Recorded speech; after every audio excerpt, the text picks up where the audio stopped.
a new project, a new process. I don't want time, but we have to pass through these problems. I never thought I'd ever quote my nan on this show, but what's the definition of insanity? Doing the same thing over and over again and expecting a different result, right? And I feel like we've seen this Roberto De Zerbi beforehand. Catastrophic disaster. That is the only way to describe Spurs' beginning to this season. But just give me your initial takeaways from his quotes in particular. Yes, not good enough. Very interesting quotes. Obviously, you can make excuses that the World Cup was there, and obviously players coming back, trying to get ready in pre-season. You can't build chemistry when you've added 2 or 3 or 4, or in this case, 7 new pieces to your team. He's trying to say to everyone to be patient. I think that's the ballpark of it all. But at the same time, you have to also have an excuse for what actually we just witnessed in that performance against Brentford, because you've got fans who turned up to watch a team who's just added so many top talented new players to your roster, and you put out a performance like that. In the first half, it was an absolute disaster. Made far too many mistakes. I thought Bergvall was terrible in midfield alongside Tonali. He was awful, nowhere near good enough. Thought Mikey Moore was pretty poor. Actually, the right-hand side with Archie Gray, who was captain, the 20-year-old on that right-hand side. I mean, they made so many different mistakes. It wasn't just necessarily the goalkeeper Kinski that you can blame here. I think defensively and in midfield, and then, of course, even Richarlison up top there, who took no shots in this game. It just went from bad to worse. And I think when you look at the big picture of this performance, yes, OK, it's going to take a bit of time. But time you do not have. The season just started, and you got your ass walloped by a very, very talented Brentford side who look like they are on point. The only way to describe Roberto De Zerbi, and this is me just being completely unbiased, is provocative. He's a provocative character. There's no two ways about it. But what you want to see now is an element of coolness, calmness. He steadied the ship last year. There should be building blocks. Clearly, there was transfer funds that have been handed to you. So where are Spurs' building blocks? Where do they go from here? Where's the progression? Because I'm hearing a lot of excuses without a lot of accountability. Yeah, listen, if you look at the starting 11, first and foremost, there was a couple of youngsters in there. Archie Gray, obviously, I mentioned already, one of the youngest captains of the team at 20 years old, and right fullback position right in front of him. You had, obviously, the youngster who played at Rangers, Mikey Moore. He's only 19 years old. And then you need the experience to step up, right? Robertson comes in that left fullback position. Tonali comes in that midfield, and Van Ecke in the centre of the field. You would think, OK, Senesi's a good addition. It's a good squad. They've added a lot of nice pieces. Jaydee, it doesn't just work overnight, right? It does take time to be able to gel this together, but on paper it's a talented group. On the bench, the weapons they've got is ridiculous. There's a lot of money sitting on the bench who've still got to get in. Then you think of the players who are still out there. I mean, obviously they've got some big names who still have to come back from injury. But the transfers are no joke. I mean, look at how much money they've spent in the transfer window automatically brings pressure to you. And I think De Zerbi has to recognise that. This is Tottenham Hotspur, after all. They finished 17th and 17th, right? I mean, what are we talking about here? Is another 17th expectation for your supporters. You've got to give your supporters some sort of joy. You've got to give them confidence and belief so that they keep coming back, so that they recognise why they spend $250 on a new jersey. You've got to give them a reason. We didn't get that against Brentford. It wasn't good enough. I want to smile. I want to be optimistic about the teams out in North London. And I really want to say this with a lot of love. There's a lot of spicy adjustments that's got to occur in terms of within that Spurs changing room. You want to give them time, the new players to settle in. And people sometimes don't recognise some of the work that has to happen behind the scenes. You know, finding a new home, settling your friends and your family, all of those types of adjustments. But Ian, the headlines will always be, there are a lot of big names that have come in here with some big transfer fees. So what's your excuse? What's your development? And most importantly, what's Spurs' expectation going into this year? Where did you have them in the table in your prediction? I had them fifth. I had them fifth. I thought with the De Zerbi, I thought with the Uni, and I love some of these signings. I mean, Tonali is an incredible midfielder. There's no two ways about it. If you can get the right Sandro Tonali in there, you're going to get someone who's industrial, he's going to be a leader, he's going to be tenacious at some moments, he's going to be everything you want. Mateus Fernandes, no question marks about his ability. Consistency is another aspect. You had the Madisons who's returning this year, Kulusevski's returning. Yes. We're waiting to see all of this gel together with the quality that's on a piece of paper.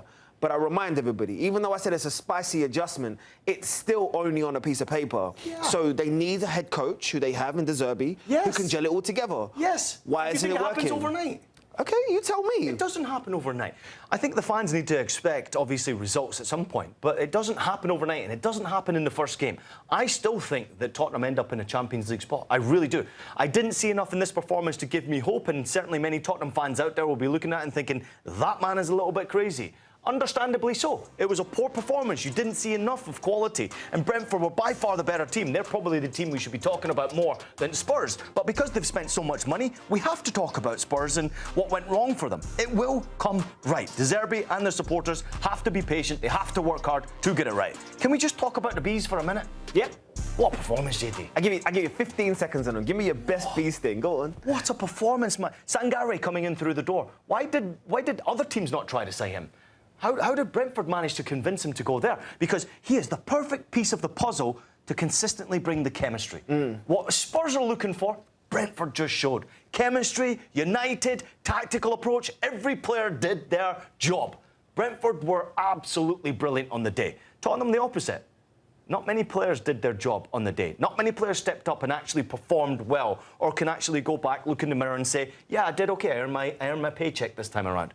Every single Brentford player was brilliant. In fact, I think Brentford might have just changed my mind because I had them finishing in the bottom half of the table. Watching one performance and how united that group was tells me that Keith Andrews is onto something pretty special. And you throw a Sangare in there? Yes, please. I also want to switch gears really quickly, and I just feel like before we go to the break, we need to touch on Manchester United because Keith Andrews has come into the head coach position now. Great debut season and what he's done. Michael Carrick is another manager that has definitely transitioned into that. The head coach position we now know is obviously a permanent position for him. Just give me your thoughts in terms of what you saw from Manchester United in a disappointing start against Hull away.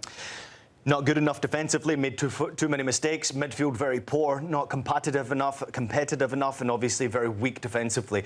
Manchester United losing to a newly promoted side on the opening day of a Premier League season for the very first time in their history. It tells you how serious the situation is. Hull played very well, very aggressive, very compact, very organised, created some good chances, took their chances when they arose after Manchester United make mistakes. I think United have got work to do. I still think they'll be okay. I think obviously European football with the challenge of domestic football is going to make it much more difficult. But I do think Michael Carrick will have learned a lot about his players and what work needs to be done on the training ground. I'm intrigued with that midfield though. Wow. Tielemans, non-existent in that midfield, was a real concern for me. It's funny how he wants to give the adjustment to Spurs, but doesn't want to give Manchester United any time. I like it. I like it. I like it. Michael. Sunday and Monday. Look forward to the games in the Premier League, of course. And you can see Brighton and Aston Villa, which is going to be two teams that really have to establish themselves and get off to an important start. Maybe the game of the weekend at 11:30 on Sunday morning as well. Newcastle versus Liverpool. So many headlines. Alexander Isak's return. No doubt about it. Manchester City want to make sure that the woes of the Community Shield from last week are forgotten real quick as they kickstart their season, and a nice West London derby just to round off everything on Monday. But still to come up on Scoreline, don't get it confused. We've still got another 30 minutes for you right here. More goals, more drama around Europe. Fenerbahce is still flying high and continue to dominate and showcase why they are the standard in Turkey. Two teams with different fortunes last year in Lens and Atletico Bilbao. Both amazing in their own rights. Let's see if they can make it so nice. They did it twice. And Real Madrid on a special one. Sounds like a recipe for success, right? Well, let's see exactly how it plays out on the pitch. The football, the drama, and everything else coming up on Scoreline. At the start of every year, I find myself wondering again, constantly questioning life's mysteries. Could I make it in the UFC octagon? When Jeff Probst asks survivors, ready? Do they ever want to say no? Has Dexter ever considered meditation? Will Beth and Rip make it last on the new series Dutton Ranch? If not, Rip, call me. Stream new series and returning favorites, plus huge events. It's going to be the biggest year yet. Welcome to the Running Man. The rules are simple. Survive 30 days. But the entire nation hunting you down. The grand prize, $1 billion! Win this game. Change your family's life forever. Hunt him down! People will sell you out in a heartbeat. What is happening? Welcome to the Running Man. I'm back. I'm really back. Why am I here? I'm not dead, right? Disruption on this campus will not be tolerated. If I look crazy, it's because that's how I feel. I don't know how to live in two worlds. There are others. But they're not like us. We need to get out of here. Now. Open your eyes. Plus has a mountain of movies. Wow. New movies. Timeless movies. Guys who are running out of time movies. So get in on the latest blockbusters. Trust me. And we live the moments that get you every time. And that's all I have to say about that. A mountain of movies, now streaming on Paramount Plus. This is European soccer's biggest stage. Written in the stars! What a difference she has made! The question is, can you handle it? Can you handle it? The crowd here feels electric. Stream every match of the UEFA Women's Champions League on Paramount Plus. I lost my dad in my camp. What aren't you telling me? I'll never know what you've gone through, but I'm sure your dad will want you to be happy. I will not lose the company that my husband started. I want success. Get it for me. This business will bleed you dry. Dad, I'm playing on the house's money now. No, you're playing with the devil's money. What's the plan here? Gonna blow! Yeah, well, I'm just getting started. Landman. All episodes now streaming only on Paramount Plus. Let's head to La Liga right now because I can't wait for this season to start. I mean, so much energy, so much expectations. I mean, the Athletic Club and, of course, Sevilla. Two clubs that really need to make sure that they establish themselves in terms of brilliant starts. And we head to the 11th minute right now. Yeah, Yuri Berchichi picks up a dog saw red card here, the 36-year-old left back. Denial of a goal scoring opportunity.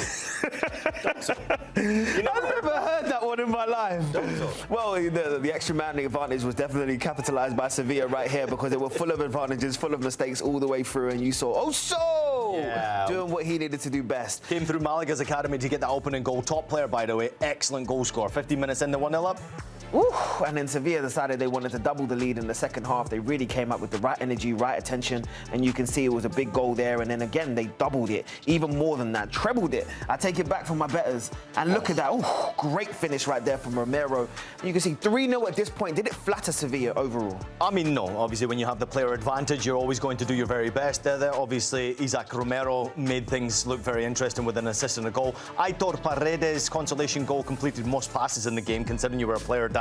That's remarkable, but terrible start for Athletic Club. One of the most beautiful stadiums in world football, and one of the most beautiful teams and historic teams in world football, with the new sexy special one sitting on the sideline. And we head to the 9th minute to see if they could establish themselves well. What a delivery from Arda Güler and an unbelievable finish from Jude Bellingham. His first goal of the season. 9 goals last season, not his best output. 14 the season before, 23 the season before. I mean, how many does he get this campaign? That's the question. Well, if Arda Güler continues to provide like that, he'll get a ton. Would it be Real Madrid about a little bit of drama though? In Espanyol, they might not be the main team in Barcelona, but I'm sure there was a few Barcelona fans smiling at this one. Xavi Hernandez with a beautiful assist right here, and Calatrava, the 26-year-old, just arrived from the second division Castellón. He got 15 goals for them last campaign. Espanyol back in the game, 30 minutes on the clock. Let's have it. Let's go to the second half because you need some big players to step up, and Jude decided he wanted to be that equaliser. Great opportunity. You think Kylian Mbappe should have scored that one on the rebound? I think the rebound is a bigger chance, you know. He goes aggressive though. Look, he's too fast, right? And he just can't sort of hold up. I mean, I'm trying to make excuses for him, but at the same time, he should have scored. Jude probably should have scored as well, not far away from him. I'm not going to try to correct Kylian Mbappe how to score a goal, but we'll try our best anyway in this. But then the moment they all been waiting for, the Madrid fans have been looking for a hero, and boy, did they find it. Kelly does all the hard work, gets absolutely smashed. The ball finds it to the new boy. SB gets his goal there, and it's a huge goal for SB. A match-winning goal for SB. 89 minutes and 54 seconds on the clock, and Real Madrid and Mourinho celebrating once again. A last-minute winner is the new boy who makes it happen. He might not be, in terms of the sexiest of signings, in terms of SB, but the impact that he's had and the trust that Jose Mourinho will give to you following that is a big standard bearer. And most importantly, Real Madrid get off to 3 points and a 2-1 victory against a feisty Espanyol. So I want to welcome everybody in terms of from our YouTube team. Welcome very much to the Scoreline T family. As Ian Joy does, he welcomes you with open arms because we want to hear your comments, especially off the back of what was an impressive victory for Real Madrid. And I use the word impressive intentionally because no matter what they say, whether you play good football, bad football, the most important thing everyone's going to remember on a Saturday night did you get the win? And they did. So I want now the deeper review, especially for our viewers at home now that's joining us. Were you happy with what you saw from Real Madrid? Well, first and foremost, it's nice to see you wearing the Espanyol colours as you turn up on the show for our YouTube special. He's just trying to get me in the comments. By the way, feel free to mention what you think about the Espanyol colours here that Jaydee Dyer turned up with today. Let us know in the comments. Let us know what you think about, obviously, the performance as well from Real Madrid. I actually was impressed in the end that they managed to get the job done. It's not always easy going to Espanyol, who are under new ownership, who are trying to do things right, who are trying to be much more competitive. They've made it a hell of a place to go play. It's difficult to create opportunities, but Real Madrid had 21 shots in this game. I mean, when you think of the talent that are on display, you would imagine that they could have a lot more shots on target. They had 8. They should have scored more goals. They had 2. But of course, they can always turn to the bench, and that's the biggest impact that you've got with these new signings coming through the door. I do think that obviously Espe's signing is hugely important because it means that they can turn to a youngster to rescue them because he has an impact. He's very good in the air, obviously proven that last season. He's obviously done it now already, scoring a late-minute winner in a game like this already. What that does for your confidence, Jaydee, what that does to integrate you into the locker room, integrate you to a bunch of legends who are out there. I know Vinicius Jr. obviously looks a little bit different now, by the way, after the wild pre-season he's gone through. Kylian Mbappe looks a little bit different. He looks healthy, he looks happy, but not firing all cylinders just yet. Jude Bellingham looked like he was probably the best player out there and got himself an excellent goal. Should have scored a second one. It's nice to be able to go to the bench and be able to have the impact that they did. Look at the names on the bench, man. I'm so glad that you brought up some of those individuals because when I saw this starting 11 go out, I thought a smile on my face. And for the first time, I looked at the bench and thought to myself, look, there's a lot of players that can make a lot of impact here as well. Yeah. Diamandi's not someone we haven't even mentioned as of yet. Of course, you got his debut today. And you spoke about all of those players wanting to make sure that they can impact or give something for Jose Mourinho to think about in terms of adjusting or dismantling someone in terms of from these starting lineups. When you look at that bench, and this is a difficult question, when you look at that bench, who do you feel like will start to integrate themselves into Mourinho's thoughts as a starter, firstly?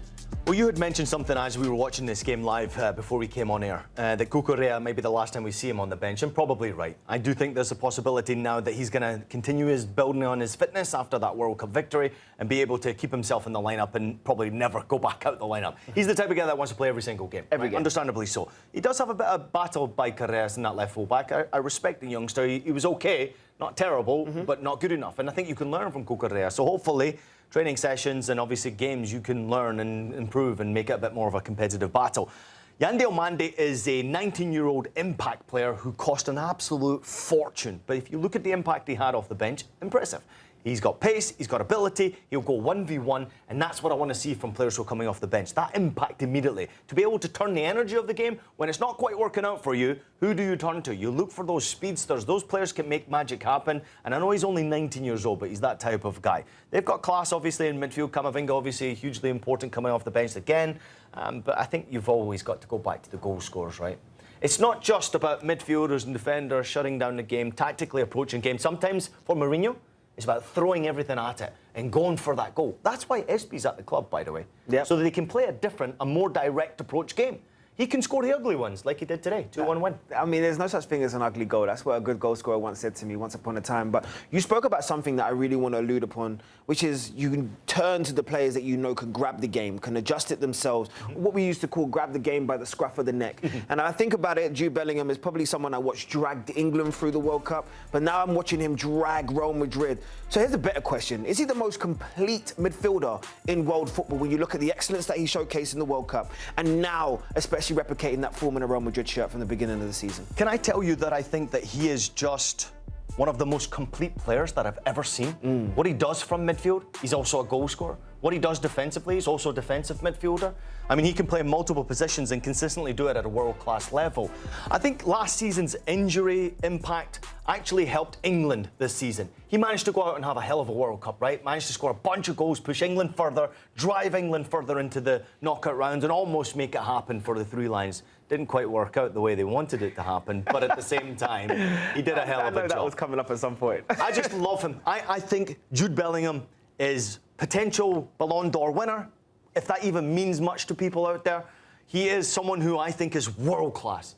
Now, if I was to compare him to someone who's already represented Real Madrid, let's make a wild comparison. And for you out there on YouTube, Zinedine Zidane was not only a midfielder, he was a ball player. Give him the ball at his feet, he'd make magic happen, right? He always looked like he was a magician. He did things that you'd never seen before. Jude might not be that guy with the ball at his feet, but as far as a goal scorer goes, as far as someone who can score with every area of his game, with his feet, with his body, with his head, Jude Bellingham is the complete goal scorer from midfield going forward. So I would even go as far as to say is that Zizou didn't offer as much as what Jude Bellingham does going forward for goal scoring, for being the main man when it comes to winning a game and scoring the vital goal. It's a crazy comparison because obviously Zizou has this huge name and huge reputation at Real Madrid, and what he did do for the football club, not only as a player, as a manager, you can't even put into words. So it's kind of crazy for me to say it. But I want to tell you how good Jude Bellingham really is. I don't think he gets the credit that he deserves. He's phenomenal. In fact, he's world class. And in fact, he's not far away from being the best midfield player in the world right now. I'd actually argue and say who's better than him, because the conversations we have about midfielders, and of course there's variations of what you want from a midfielder. There's your playmakers, there's your deep line playmakers, your Vitinhas who look beautiful, over 100 passes within a game. And then you've got your players that want to be breaking between the lines, i.e. your Declan Rice, that you can see the industry that they have. But when you have someone who's so complete, who wants to tackle, who wants to win balls, who wants to turn around and score goals, who wants to lay assists off, who wants to really drive his team with not just his physicality, but his mentality, I do enter the conversation of saying, well, where do we start putting Jude? Because forever we're neglecting his confidence, forever we're neglecting his ability, forever we're neglecting his consistency. But he is the person that does show up consistently for his teams. I do agree, but there's other midfielders who do a different job from Jude Bellingham. Let's take Rodri, for example, what he did do for Spain. All right, he pushed probably Pedri out of that Spanish starting 11, but also won a World Cup, and he's also won a Ballon d'Or, and he's also scored goals. He's that type of guy. So there's a different style of midfielder, but I don't think you can compare Jude to Rodri. I don't think you can compare Jude to Pedri. I just don't think you can do that. Jude is his own player, and he has a unique style, and it is one of a kind as far as I'm concerned.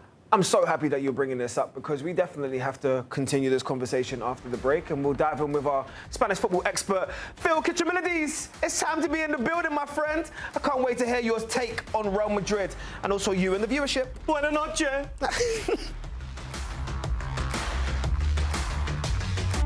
At the start of every year, I find myself wondering again, constantly questioning life's mysteries. Could I make it in the UFC octagon?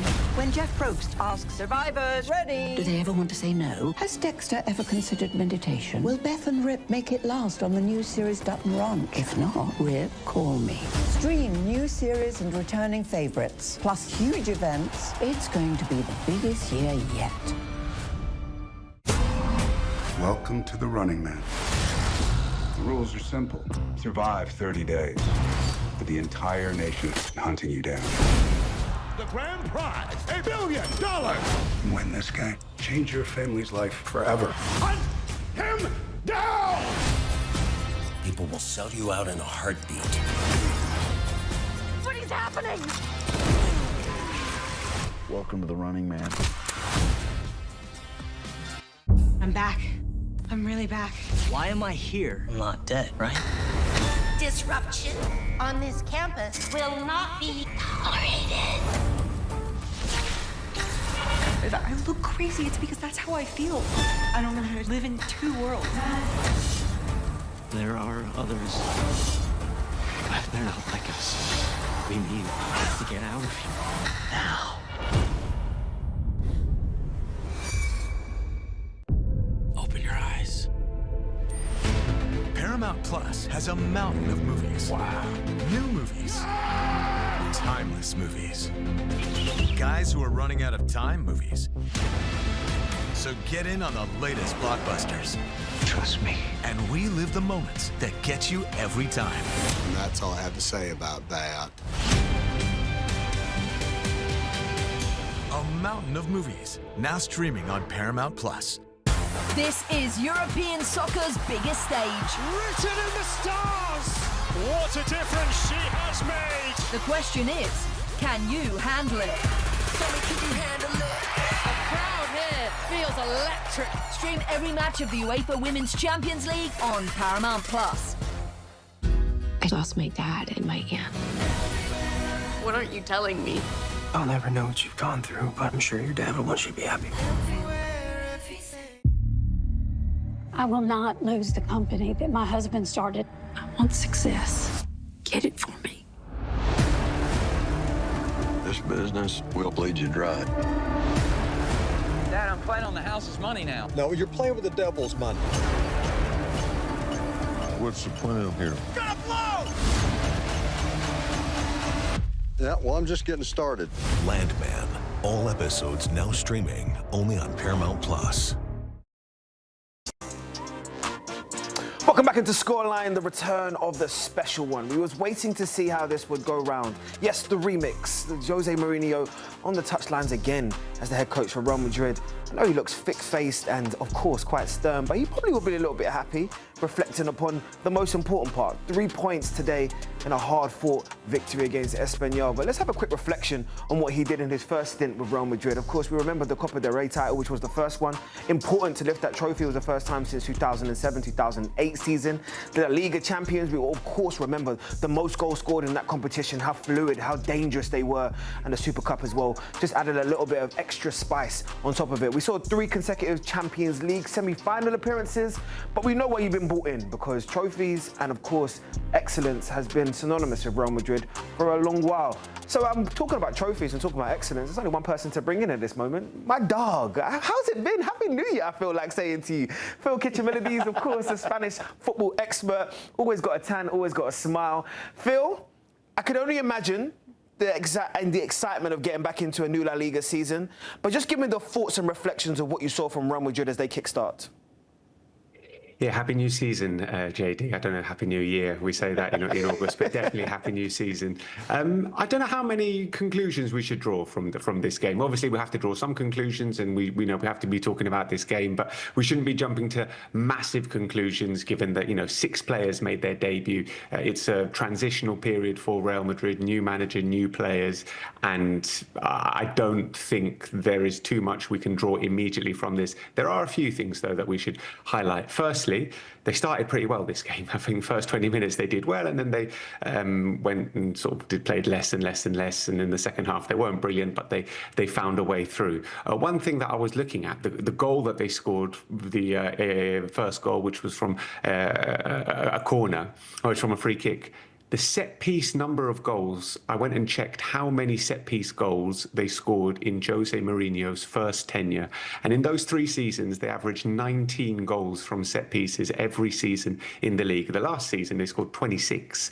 The last 8 seasons, Real Madrid have averaged just over 11 goals per season from set pieces. So I think that is an aspect of play that Jose Mourinho is going to improve upon. I think it's something that he's already been working on. And you could see when that goal went in, he started shaking the hands of everyone else who was on the bench with him, with the analysts, with Sami Khedira, his assistant as well. It was things that they'd been working on, and they looked seriously dangerous from set pieces. As you mentioned earlier, Jude Bellingham should have scored from one. They caused all sorts of problems. So that's a facet of play that we haven't really spoken about when speaking about Jose Mourinho's Real Madrid, but that's an improvement that I think we're going to see.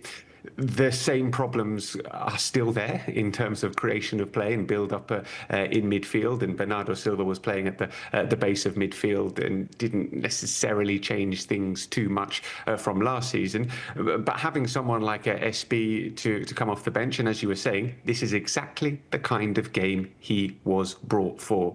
And SB we would do him a disservice to say that he is essentially just a big lump to stick in the box and get balls in there and he'll try and throw himself at them. He's actually a much better footballer than that. So a win for Real Madrid, some positives to take from it, some decent performances from certain players making their debuts, but obviously there is a large margin for improvement, I would say. Phil, when you call games like you do across La Liga, you get the opportunity to obviously witness the reaction from coaches, you see the body language from coaches and players, you get to see the chemistry build between players and coaches. And I also recognise newcomers coming in, it takes time for that to gel. How far away do you think we are from seeing the final package Real Madrid? I mean, what differences do you think from the starting 11 to the players that came off the bench? Like, what do you think we are and where we are at right now from seeing the final product that Real Madrid will be looking like under Mourinho more consistently? In terms of the starting 11, I don't think we're a million miles away from the team that we saw today. Obviously, Tchouaméni was injured, and Cucurella is coming back from injury from the World Cup rather, and Diomande as well. But you look at this starting 11, and I would say Cucurella goes immediately in there. Probably a place for Tchouaméni, but otherwise, I think the starting 11 is going to be a little bit flexible. Obviously, there are certain players who are going to be there week in, week out, but I think it's going to be flexible. Mourinho has said himself, I like a small squad. He likes to work with 20 or 22 players. He doesn't want a really, really big squad. He wants a small squad, a close group, and to build that kind of chemistry. I thought, like I said, certain players who are making their debuts today for Real Madrid, and 6 players played for the first time for Real Madrid today in an official match. There had been some eyebrows raised when Ibrahima Konate was signed, but I thought he was solid enough today. Denzel Dumfries showed enough at right back as well, and obviously SP scoring. So this isn't by no way the finished product for Real Madrid. I actually thought they looked a little bit leggy. They looked a little bit tired. Yeah. You could maybe tell that Espanyol had already had one game of the season, and this was the first one for Real Madrid. And physically, they weren't at their best yet. They will get better physically, and they will have a better understanding as the weeks progress. Phil, I'm so happy you talked about the physicality and maybe the potential fatigue for some of the players, because one player definitely kick-started his campaign exactly where he left off from the World Cup, and that was Jude Bellingham. Just talk about his excellence and his importance now in this Mourinho system and what you want to see. Do you know how many days pre-season Jude Bellingham has had? He's had 10 days. 10 days pre-season. He came back to work on the 12th of August, and here he is scoring a goal, the first goal of the season for Real Madrid. I think you highlighted when you were discussing about his just all-round play. I thought it was phenomenal today. Genuinely, unbelievably impressive. All the more so when you think about him coming off the back of a World Cup in which England have gone very, very deep, which was physically, mentally, and emotionally very, very draining. He has come back looking extraordinarily sharp, but physically extremely strong as well. And he's going to be absolutely vital. And you just feel like, isn't he just a really Jose Mourinho style player? Someone who is 100% committed. And it's not just the commitment, but it's the companionship. He's a brilliant teammate. He tries to help people. He tries to improve the team. Everything he does is for the team. His effort is never less than 100%. He's just an incredible all-rounder, and I think his performance today on the first day of the season, having come back 10 days ago after a World Cup, it was supremely impressive. And I'm looking for him to kick on, because last season it wasn't great domestically from Jude. It has to be said, but after that World Cup, and yeah, he started in a really impressive fashion today. What a fantastic point Phil just made right there about the importance of Jude Bellingham and learning under a great like Jose Mourinho. What he has done for certain individuals in their career, he has already worked with world-class players and he's made them better. And I just wonder how far he can take Jude. And you know what? While we've been doing this segment, I've been sitting there thinking about the comparison you had with Zidane, and rightfully so. But do you know who Jude Bellingham really does resemble?